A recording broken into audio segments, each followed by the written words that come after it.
Hello guys, जय जगन्नाथ। मु आज अच्छी कोतर रे कोतर जोटा कि मन्टेनिग्रो से बहुत सुंदर देशटिए।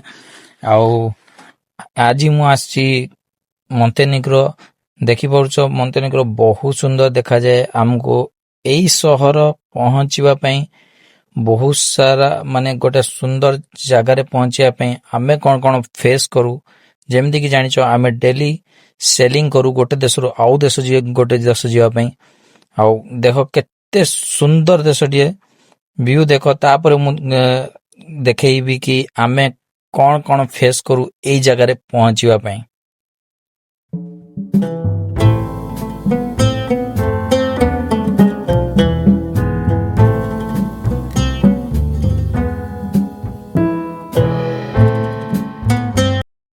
देख एई वीडियो रे जेमती कि समुद्र बहुत ही फगी होई आ वर्षा होउची आ बहुत रफसी अछि आ बिजुली बिजुली मध्य मारुची।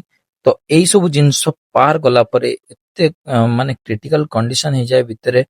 एई सब सिचुएशन पार कला परे आमे पहुंचू एक सुंदर देश रे। आ जेतबे आमे गोटे अन्य देश रे पहुंचू हमको बहुत ही भल लागे। काहे कि ना आमे गोटे कठिनता को पार करी आसछु, गोटे समुद्र को पार करी आसछु।